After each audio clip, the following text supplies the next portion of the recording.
Bismillahirrahmanirrahim. Assalamualaikum warahmatullahi wabarakatuh. Selamat pagi anak-anakku kelas 11 SMK Nurul Azhar. Hari ini kita belajar mata pelajaran produk kreatif dan kewirausahaan.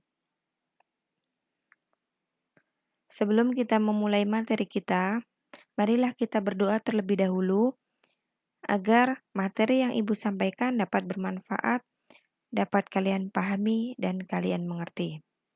Amin ya rabbal alamin. Pembahasan kita hari ini adalah bentuk-bentuk badan usaha. Pada materi yang ke-6 atau pertemuan kemarin, kita sudah membahas bentuk badan usaha. Yang pertama, badan usaha menurut lapangan usahanya. Yang kedua, badan usaha menurut kepemilikan modalnya. Yang ketiga, badan usaha berdasarkan perbandingan tenaga kerja dan mesin. Dan yang terakhir, badan usaha berdasarkan bentuk hukumnya. Nah, materi yang akan kita pelajari hari ini adalah badan usaha berdasarkan bentuk dan hukumnya.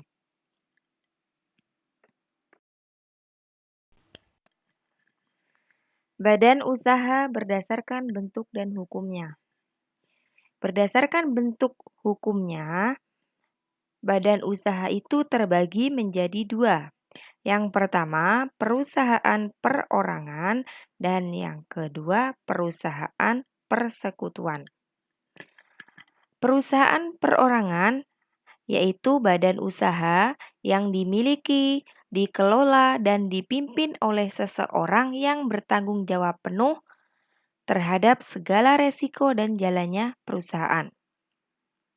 Jadi perusahaan perorangan itu semua aspek, baik itu yang memiliki modal, baik itu yang mengelola, baik itu yang bertanggung jawab atas segala resiko itu dibebankan kepada sang pemilik usaha. Ciri-ciri dari perusahaan perorangan adalah yang pertama, modal sendiri dan dikelola sendiri. Yang kedua, modal relatif terbatas. Karena perusahaan perorangan itu hanya dimiliki oleh satu orang, maka modalnya pun terbatas. Yang ketiga, pendirian relatif mudah. Perusahaan perorangan atau biasa kita sebut dengan seorang wirausaha. Itu pendiriannya relatif mudah karena dia sendiri yang mengelola, dia sendiri yang punya modal, dan dia sendiri yang bertanggung jawab atas segala resiko yang terjadi pada perusahaannya. Selanjutnya yang keempat itu laba dan rugi ditanggung sendiri. Karena namanya perusahaan sendiri, maka laba atau keuntungan dan kerugian itu dia sendiri yang akan menanggungnya. Kelebihan perusahaan perorangan. Yang pertama, pemilik perusahaan sekaligus pengelola usaha. Jadi, perusahaan perorangan itu adalah sang pemilik dan sang pengelola. Yang kedua, keuntungan dinikmati seluruhnya oleh pemilik. Karena dia usahanya sendiri, dikelola sendiri, maka keuntungannya pun dinikmati juga oleh sendiri. Selanjutnya, rahasia perusahaan terjamin. Karena dia sendiri yang mengelola, dia sendiri yang bertanggung jawab, dia sendiri yang memberikan modal, rahasia tentang perusahaan itu pun dia sendiri yang bertanggung jawab. Maka rahasianya pun akan terjamin. Selanjutnya, modal usaha tidak terlalu besar. Karena usahanya dilakukan oleh sendiri, dikelola oleh sendiri, modal pun sendiri, dan bertanggung jawab pun sendiri, maka usahanya pun tidak terlalu besar atau modalnya pun tidak terlalu besar. Selanjutnya, biaya organisasi rendah. Kenapa biaya organisasi rendah? Karena pemiliknya dia, pengelolanya dia, dan tidak ada organisasi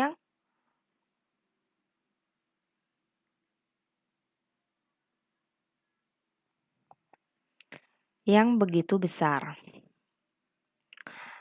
Selanjutnya, pajak dibebankan kepada pemilik perusahaan, bukan pada perusahaan. Kenapa? Karena perusahaan perorangan itu hanya dimiliki oleh satu orang.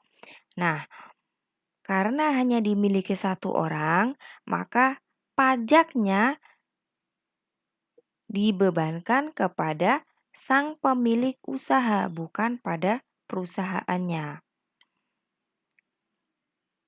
Selanjutnya, peraturan yang mengikat perusahaan sedikit. Karena dia sendiri yang memiliki, dia sendiri yang memberi modal, dia sendiri yang mengelola, maka peraturannya pun tidak terlalu ketat seperti kita bekerja di perusahaan lain. Selanjutnya, yang terakhir, semangat kerja pemilik tinggi.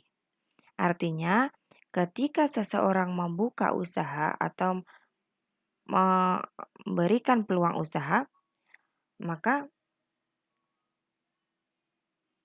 seorang wirausahawan tersebut, karena dia yang memiliki modal, dia yang mengelola, dia yang bertanggung jawab, maka dia harus mengerjakannya dengan semangat agar usahanya berhasil.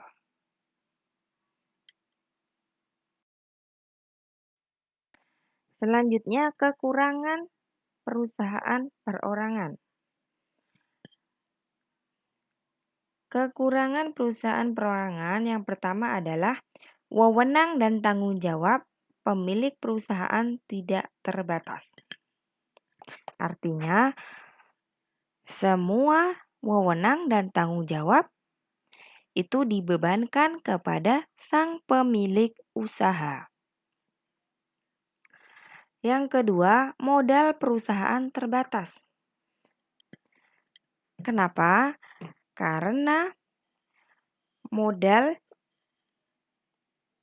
untuk melakukan usaha itu hanya dari sang pemilik usaha.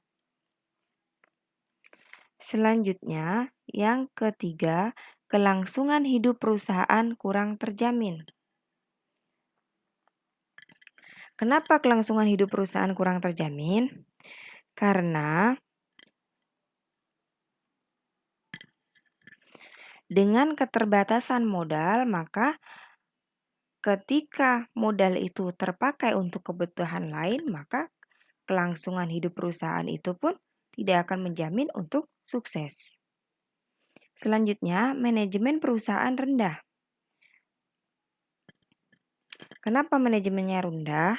Karena dia sendiri yang memiliki modal, dia sendiri yang mengelola, dia sendiri yang bertanggung jawab atas semua usahanya. Selanjutnya, kecakapan pemimpin terbatas. Arti kecakapan pemimpin terbatas adalah kreativitas atau ide-ide dari pemimpin perusahaan perorangan itu terbatas karena dia sendiri yang mimpin, dia sendiri yang mengelola. Beda dengan perusahaan perseroan. Ruang lingkupnya lebih besar. Selanjutnya, kerugian perusahaan ditanggung pemilik. Dan yang terakhir, perkembangan usaha lambat. Kenapa perkembangan usahanya lambat? Karena semua dibebankan kepada pemilik usaha. Dia yang mengeluarkan modal, dia yang mengelola, dia yang memasarkan, dan dia juga yang bertanggung jawab atas laba dan ruginya produk yang dia keluarkan. Dan usaha berdasarkan bentuk hukumnya, itu tadi ada yang pertama perusahaan perorangan. Nah, yang kedua ini adalah perusahaan persekutuan. Perusahaan persekutuan itu terbagi menjadi 3. Yang pertama adalah firma, yang kedua CV, dan yang ketiga adalah PT. Yang pertama firma. Firma yaitu merupakan persekutuan antara dua orang atau lebih yang menggabungkan modal dan tenaga di bawah satu nama dan bertujuan membagi keuntungan berdasarkan perbandingan modal yang disetorkan kepada perusahaan. Jadi, firma adalah persekutuan antara dua orang atau lebih yang membuka sebuah usaha, menggabungkan modalnya dan tenaganya dengan diberikan satu nama. Tujuannya adalah untuk membagi keuntungan. Nah, pembagian keuntungannya itu berdasarkan modal yang diberikan kepada perusahaan. Jika ada yang memberikan modalnya lebih besar, maka keuntungannya pun akan lebih besar. Jika memberikan modalnya lebih kecil, maka keuntungan yang didapat pun akan lebih kecil. Selanjutnya, ciri-ciri firma. Ciri-ciri firma yang pertama adalah para sekutu aktif yang mengelola perusahaan. Jadi, yang mengelola perusahaan hanyalah sekutu aktif. Sekutu aktif adalah orang yang memberikan modal dan sekaligus menjalankan usahanya atau menjalankan perusahaan pada CV tersebut. Sekaligus punya tanggung jawab yang penuh atas untung ataupun ruginya perusahaan tersebut. Selanjutnya, tanggung jawab tak terbatas atas segala resiko yang terjadi. Jadi, tanggung jawabnya meliputi semua aspek yang berada pada perusahaan tersebut. Yang ketiga, akan berakhir bila salah satu anggota mengundurkan diri atau meninggal dan bila masa usahanya sampai pada waktu yang ditentukan dalam akta pendirian. Jadi, firma tersebut atau perusahaan tersebut akan berakhir bila salah satu anggota itu mengundurkan diri ataupun meninggal. Dan bila masa waktu pada pendirian akta itu sudah ditentukan. Kapan masa berakhir usaha perusahaan tersebut. Jadi, akta pendirian itu adalah semacam surat izin untuk mendirikan usaha. Nah, di situ kan ada expirednya. Jadi mungkin setahun sekali atau berapa tahun sekali akan mengajukan surat izin mendirikan usaha. Nah, di situ tertulis kapan waktu masa perusahaan itu akan berakhir.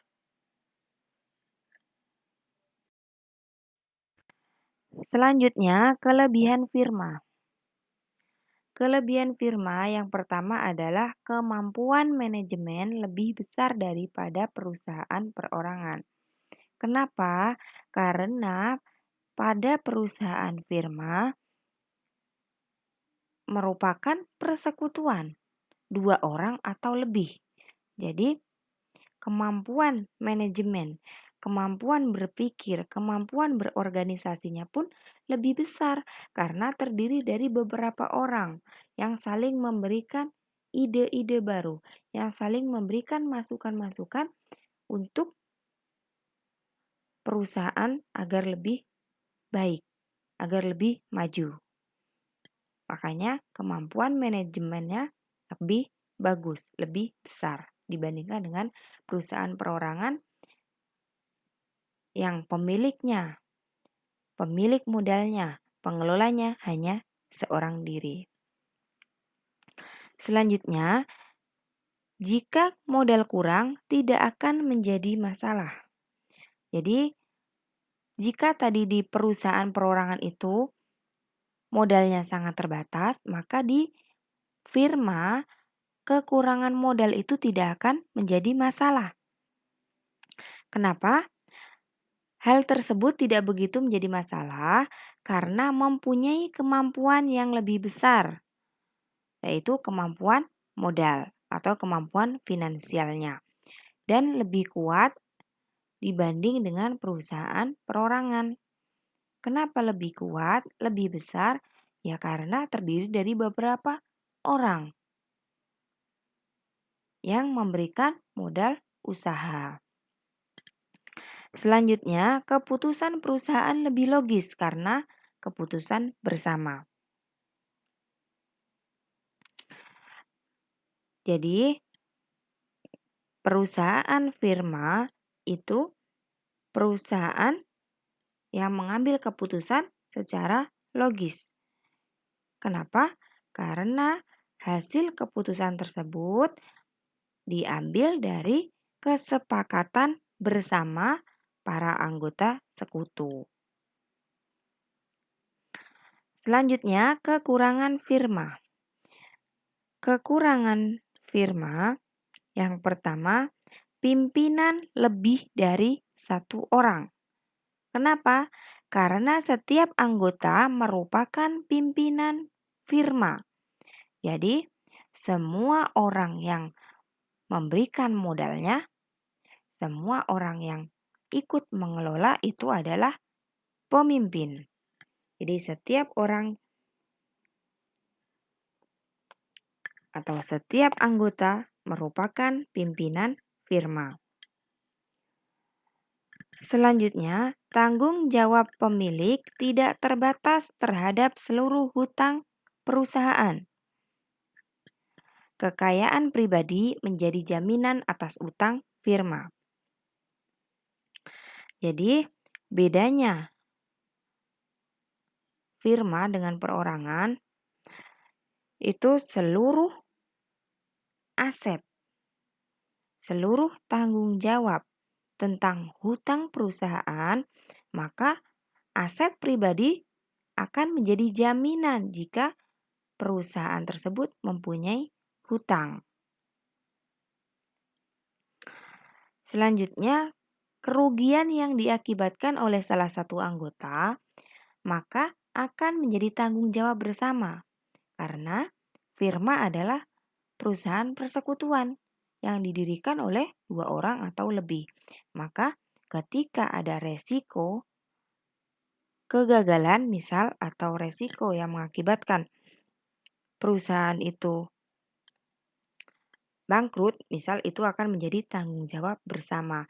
Meskipun yang mengakibatkan kerugian tersebut hanyalah satu orang.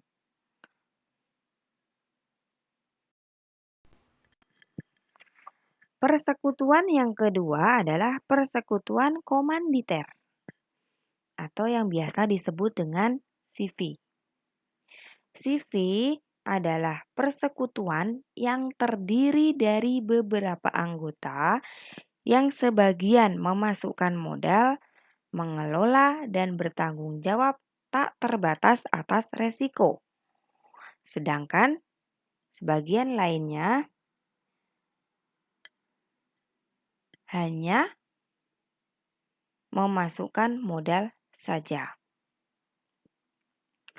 Dalam CV terdapat 2 istilah, yaitu sekutu aktif, yaitu anggota yang memimpin atau menjalankan perusahaan dan bertanggung jawab penuh atas hutang-hutang perusahaan. Yang kedua, sekutu pasif adalah anggota yang hanya menanam modal saja kepada sekutu aktif dan tidak ikut campur urusan operasional perusahaan. Jadi, CV adalah persekutuan yang terdiri dari beberapa anggota. Kalau tadi firma itu hanya beberapa orang. Tapi kalau CV adalah beberapa anggota. Yang sebagian hanya memasukkan modal saja dan sebagian lagi bertanggung jawab atas pengelolaan dan memasukkan modal ataupun mengelola perusahaan tersebut.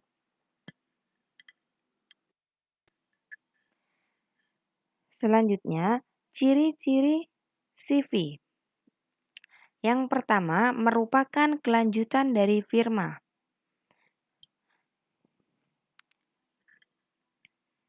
Jadi, CV itu adalah kelanjutan dari firma.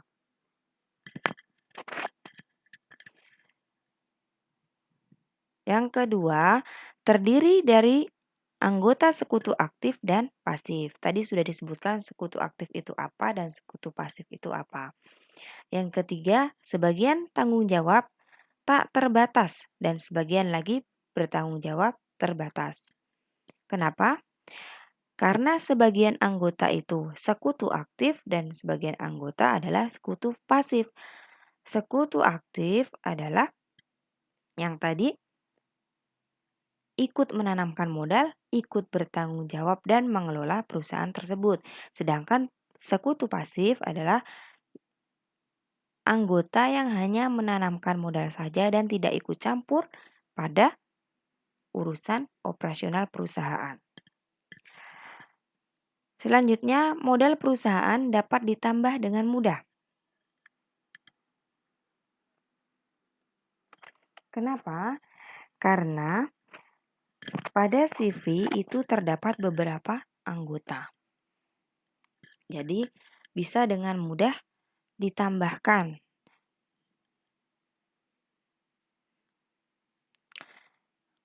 Selanjutnya, kelebihan CV.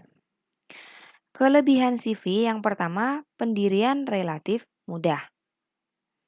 Yang kedua, kemampuan manajemen lebih besar. Yang ketiga, modal yang dikumpulkan lebih besar. Dan yang keempat, modal memperoleh kredit.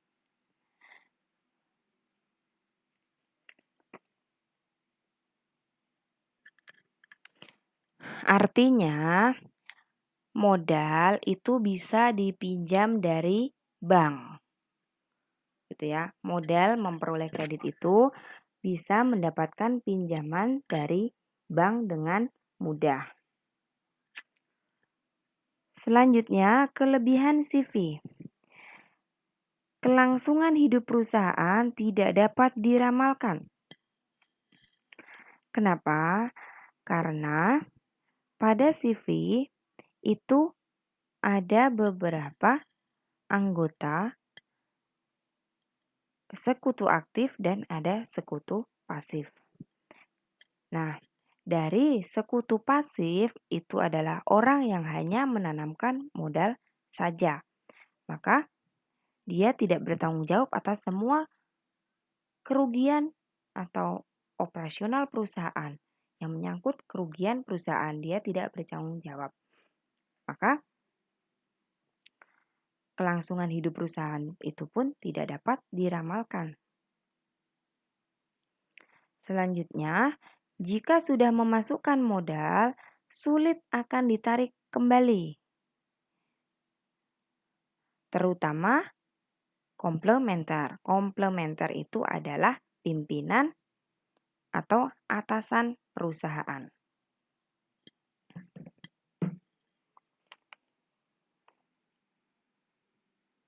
Atau sekutu utama. Selanjutnya, tanggung jawab setiap sekutu tidak sama. Nah, karena tadi sekutunya ada yang aktif, ada yang pasif, maka tanggung jawab yang aktif itu tak terbatas atau semua lingkupnya dia menjadi tanggung jawabnya. Sedangkan sekutu aktif karena dia hanya menanamkan modal, maka dia terbatas. Dia tidak bertanggung jawab atas kerugian atau tentang operasional perusahaan. Selanjutnya, persekutuan yang ketiga adalah perusahaan terbatas atau PT. PT adalah persekutuan yang terdiri dari 2 orang atau lebih dengan modal yang berasal dari pengeluaran saham. Apa itu saham? Saham adalah tanda penyertaan modal seseorang atau pihak atau badan usaha dalam suatu perusahaan atau perseroan terbatas. Dengan menyertakan modal, maka pihak tersebut memiliki klaim atau pendapatan perusahaan atau aset perusahaan dan berhak hadir dalam rapat usaha pemegang saham. Jadi, modal dari PT adalah berasal dari saham atau surat berharga yang menunjukkan bagian kepemilikan suatu perusahaan.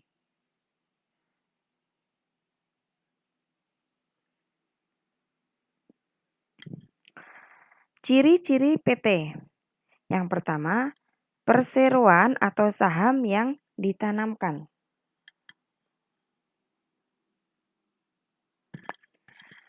Karena tadi saham adalah bukti penyertaan atau bukti kepemilikan seseorang dalam suatu perusahaan, maka jika Anda memiliki saham, maka Anda bisa disebut dengan owner atau pemilik perusahaan tersebut.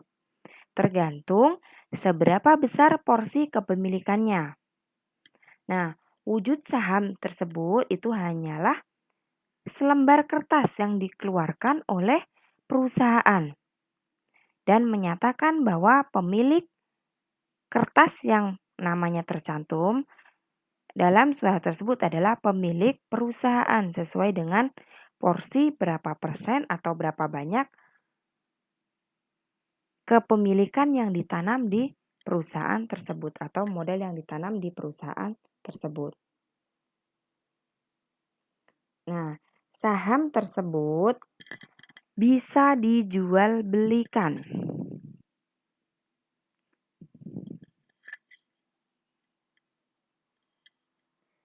Yang kedua, tanggung jawab seluruh anggota perseroan terbatas.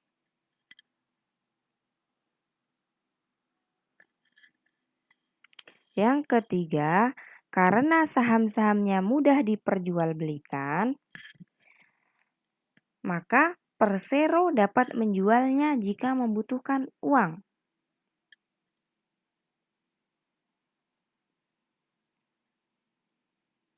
Jadi, tadi sudah dibilang bahwa saham itu bisa diperjualbelikan. Kenapa? Karena saham adalah menyatakan kepemilikan suatu perusahaan. Tergantung berapa persen dia menanamkan saham atau modalnya pada perusahaan tersebut. Jadi berdasarkan modal yang dia tanam di perusahaan tersebut, maka kepemilikannya pun berapa persen dari yang dia berikan. Selanjutnya, kedudukannya sebagai badan hukum. Artinya, sebuah badan hukum yang didirikan berdasarkan perjanjian, melakukan kegiatan usaha dengan modal dasar dan seluruhnya terbagi dalam saham, dan memenuhi persyaratan yang telah ditetapkan oleh undang-undang dan peraturan pelaksanaannya, dan diatur oleh Undang-Undang Nomor 1 Tahun 1995. Jadi, semua yang berkaitan dengan undang-undang atau aturan-aturan yang ada di dalam PT tersebut itu ada dalam peraturan undang-undang. Selanjutnya, kelebihan atau keuntungan PT. Yang pertama, tanggung jawab terhadap utang-utang perusahaan terbatas. Jadi, karena PT itu mainnya di saham, maka tanggung jawab dari si pengelola itu terbatas. Jika terjadi kerugian, maka sang pemilik saham yang akan mengalami kerugian. Yang kedua, mudah dalam mendapatkan modal. Yang ketiga, kelangsungan hidup PT lebih terjamin.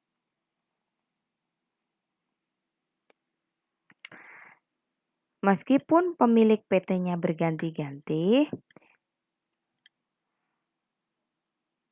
kelangsungan hidup PT akan lebih terjamin karena modalnya lebih besar, modalnya mudah didapatkan. Selanjutnya, mudah untuk memindahkan hak milik. Kenapa mudah untuk memindahkan hak milik? Karena pada perusahaan PT itu tadi tanda kepemilikannya dengan menggunakan saham. Nah, saham tersebut bisa dijual belikan. Maka yang mempunyai hak atau yang memiliki hak itu adalah yang memberikan atau menanamkan modalnya lebih besar. Maka dia akan memiliki hak pada perusahaan tersebut. Jadi tergantung dari seberapa besar dia menanamkan modal, maka sebesar itu pula presentasinya berapa persen yang akan menjadi saham dia. Selanjutnya, kekurangan PT. Kekurangan PT yang pertama adalah perusahaan menanggung dua pajak. Yang pertama adalah pajak dividen dan yang kedua adalah pajak laba perusahaan.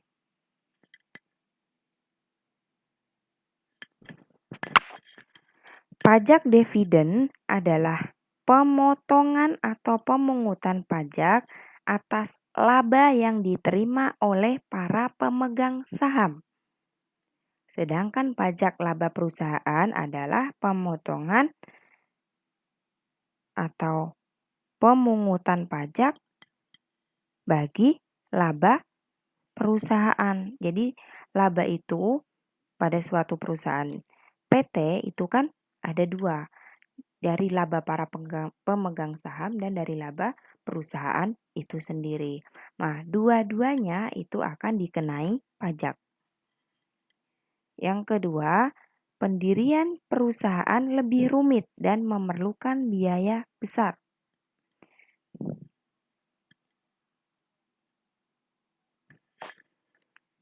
Kenapa?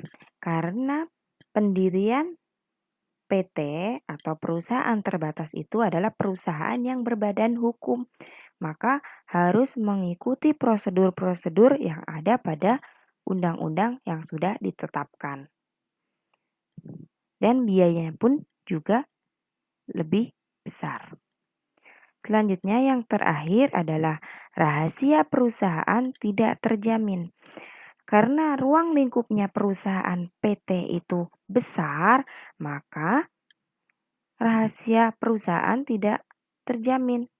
Jadi karena banyaknya orang yang mengelola pada perusahaan tersebut, maka rahasianya tidak terjamin. Beda dengan perusahaan perorangan yang dikelola oleh sendiri dan tanggung jawabnya pun sendiri. Itu akan mudah terjamin.